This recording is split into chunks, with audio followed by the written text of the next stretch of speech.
wet like the weather. I dig like a shovel, I'm digging you.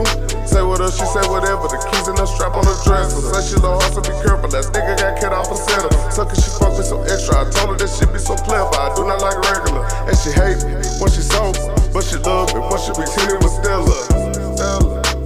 It ain't no other time for us better than right now. I know you don't love me, but fuck, I want you. A special bond, nothing never ever come between us. I know you can't stand me, love how you thug me, fuck like you love me. It ain't no other time for us better than right now. I know you don't love me, but fuck, I want you. A special bond, nothing never ever come between us. I know you can't stand me, love how you thug me, fuck like you love me. They was like, out here, this is where it's going to come to fruition. I may not ever live to see it happen, but they fed it. So look at the situation. Now, look at what we're doing now. You know, we're, as a people, when I say we're, I identify as a black man, fuck, one drop. You know what I'm saying? Straight up, one drop. But I see the duality of this shit. And it's like, man, every time we try to stop what was going on, or every time we try to get out, it's not us that try to stop us always. It's them who try to stop us. And it's not even your neighbor, your white neighbor or whoever. It's their system, their program. And this shit started thousands of years ago. Thousands of years ago. So if anybody thought that they were going to change anything that has been established for 1,000 years without any real program, really?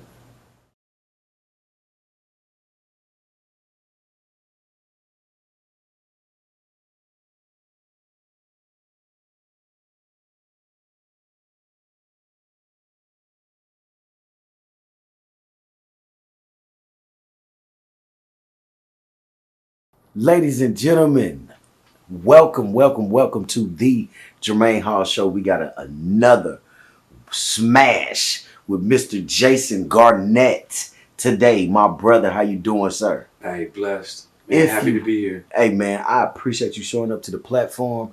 It's always a blessing to be around good people, good vibes. You know what I'm saying? You know how I do anyway, spreading the love. I thank y'all for showing up today. We got an immaculate show, a smash. Something that I didn't, I haven't necessarily walked in these shoes, but we had a previous conversation. I'm sure you remember.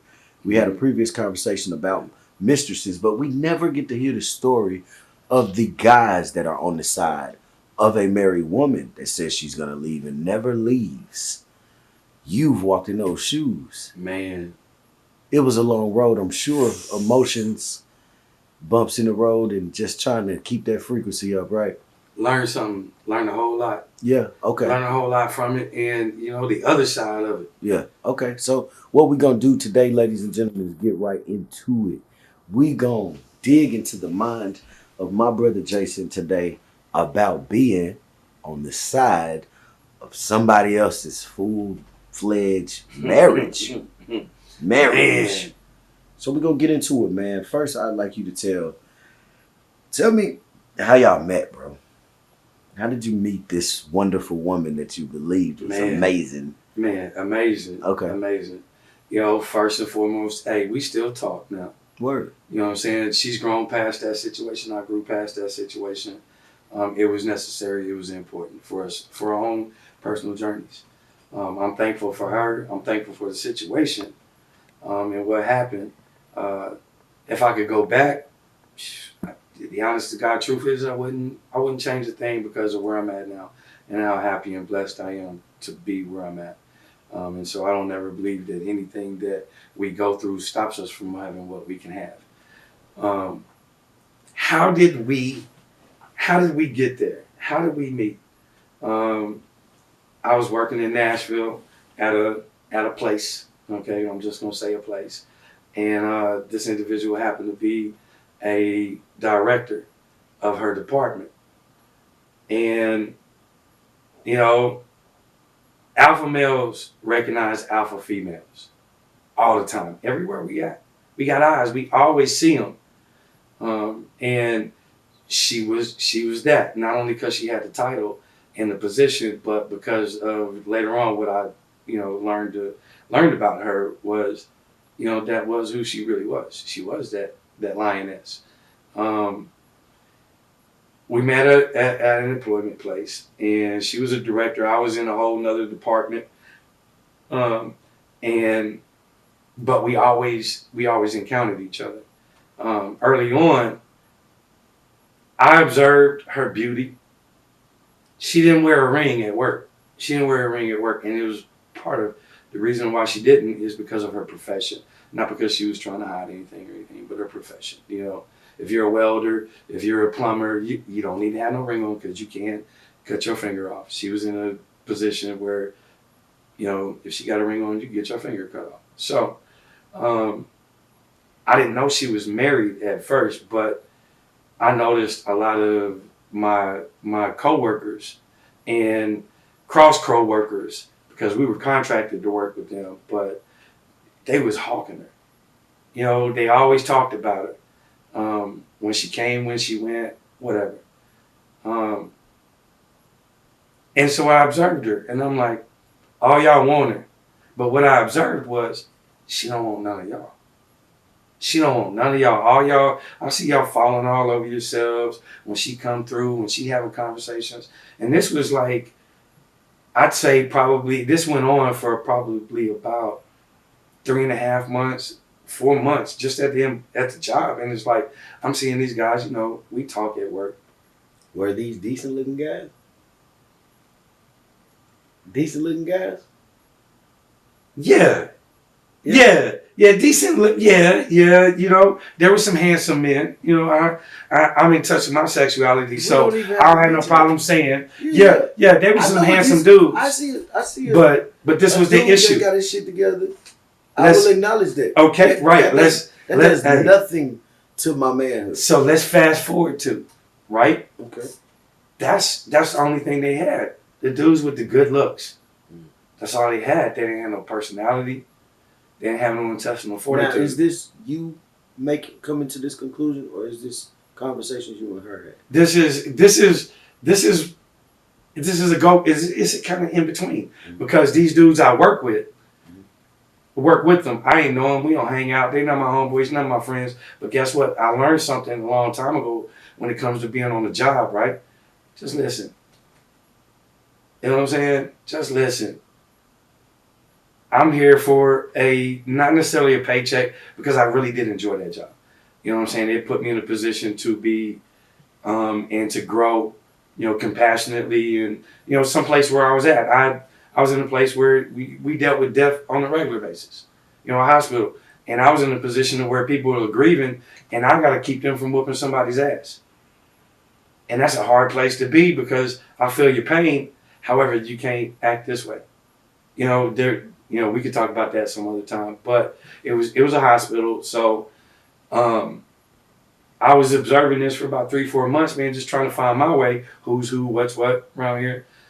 And, you know, I observed that, like, her and I would have conversations when I go out on smoke break or whatever, and she would say something like slick, you know, not slick to me or anything, but just slick about, whether it be politics, whether it be about relationships, whether about anything. And when I didn't agree with her, I'd tell her, oh, you full of shit. Oh, that's some bullshit. You know, friendly wise. What I didn't know is that really, that's what them other cats wasn't doing for her.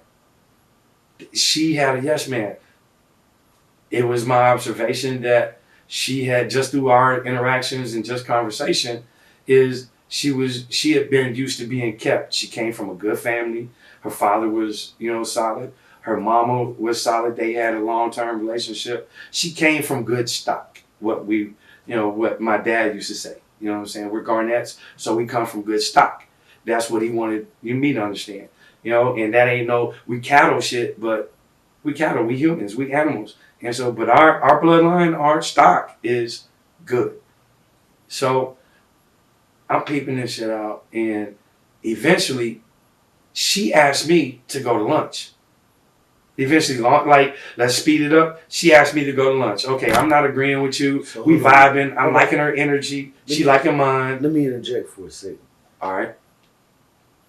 You observed up to at least 4 months, a minimum of 4 months. The guys around you, everybody's being told no except you. She's engaged and she's clearly chosen you to befriend. No. She's not telling them no. This is the funny thing. By no, I mean she's rejecting. She was giving him no. She was giving him yes all day long. Yes, attention. Give me attention. Yes, I'll talk to you. Yes. She was like yes. But see that. But I didn't give her the attention. She said earlier you said that she wasn't interested in them dudes. She just wanted to be on everybody's mind, basically. She wanted the attention, but profiling. She was out there profiling. No personal. Peacocking. She didn't want to take them home. She just wanted to make me the highlight. That's what hold on. That's what I thought. Okay. That's what I thought at the time. All right, so let's get back to it. So now y'all are having conversations here and there. All right. This is at work only. Yep. At work. Did you have exchange numbers? Okay. You know what I'm saying? Exchange numbers. I don't really remember how that happened, but it happened. So we exchanged numbers. And we get to talking. And then it's like, hey, well, I got to go to work tomorrow. I got to be there at such and such time. You want to go to lunch. I know you got to be there on your shift. You want to go to lunch beforehand because we work the mid shift, the second shift. And so I was like, yeah, man. Yeah. Now, here I am. Now, let me tell you, let's go back. Hey, I'm in my 20s. Not my early 20s, my mid to late 20s. I'd say, I want to say that I was about 27, 28. 27, 28, my late 20s. Okay? So I wasn't no spring chicken, I wasn't no juvenile, thinking wise or any other wise, because I always hold 25-year-olds. At this generation, there was a generation where 16-year-olds were held accountable for what they did. We grew up on, I don't know, I'm 44, so I grew up on Little House on the Prairie. You know what I'm saying? And so when we was working in the yard, we was working on the farm, and with Dad, we might not be able to go to school. You know what I'm saying? But it was, I grew up in that type of. You got me by a few years, but I remember Little House on the Prairie. Okay, and just how they did things, right? And so, so we go to lunch. And like she opens the door. Knowing. Stop. Where is hubby at? Where's her husband at? You mean lunch from work? Before work. Wow. Because we started working at 2. I'm saying she made we went time to work for you. We're gonna talk about there it is. Like you said, making time for it. Now I want to know. I want to know Yeah. something, but I think you're about to get to it, so I'll hold my question. You go ahead. Okay. She opens the door. She opens the door in the conversation that we're having at lunch. Okay. How she opened the door? She started asking me about marriage. What I thought about marriage. How I felt about marriage. Because up until that point, like we didn't really have any I don't talk to everybody about my personal, especially at work. I may hear you talking to me about your personal, and I may give you a opinion, and I'll tell you, hey, I've had a similar experience or whatever. So if you're asking me for advice or guidance, or if we're just having a conversation, I can say, hey, I understand where you're coming from because I can identify with a similar situation. But I really never like, hey, I went through this right here, boom, boom, boom. You don't volunteer your information. There it is, right? Okay, I understand, boom, boom, because we're at work, and you never know when you have a work mentality, you never know what somebody else's work mentality is. I've learned different now that like everything I do is not work. Okay, everything I do now at this point that I live in my life, it's not work. Okay? So she opens the door. And by asking me what I think about marriage, relationships, long-term fidelity, infidelity, sexuality. She went all the way in immediately. And I was like, and one of her biggest things was sexuality. I'm young enough. I'm not.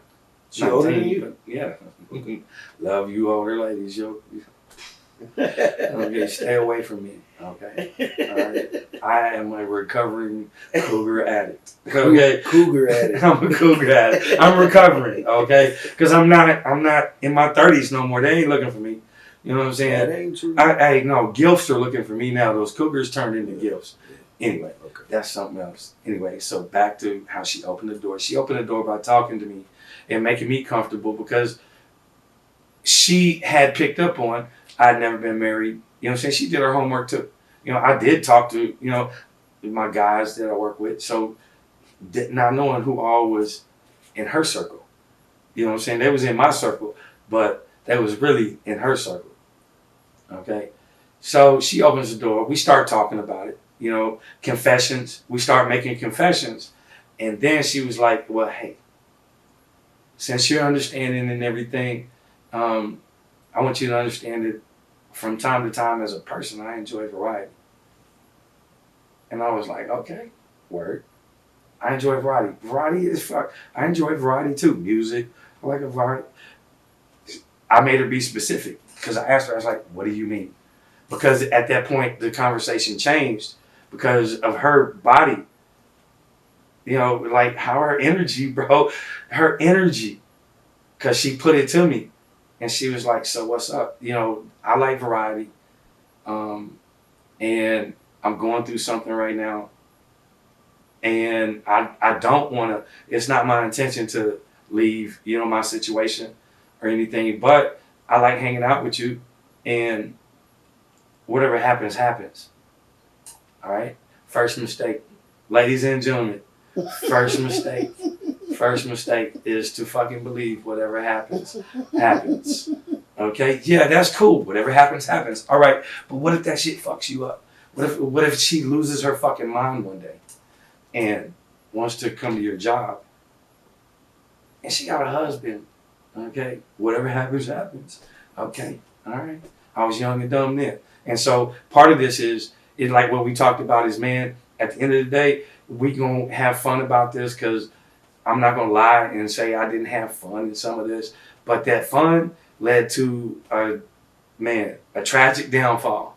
Slow down. And so, like, we're going to, I'm telling you about it, but it wasn't. Hold on one second. That shit was lovely at first because I felt wanted. Let's go back. I felt wanted. Let's not give away the end yet because I don't even know the end. Okay. What I want to know is after you get her to be specific. Okay. She's very open about her intentions, but she leaves the hint that you could take it from here as far as you want to take it. Well, am I correct in that? What she did was she told me what she wanted. Naturally. And she put the ball in my court. Right. That's what we're saying. Take it or leave it. So, absolutely. How do you respond to that? Absolutely. In the most lustful, egotistical, masculine, Hercules. On some first night shit, or this was later? Not because we was having lunch. No. Oh yeah, you're having lunch, but I mean, like when she asked me this, and when you jump right on this opportunity to be physical, I went right in. Right in. I went right in because that's what I heard her say she wanted. Wasn't even a few days in between. It was that weekend. That was, I'd say, I don't know if it was Monday, Tuesday, Wednesday, or whatever. That's not important. But what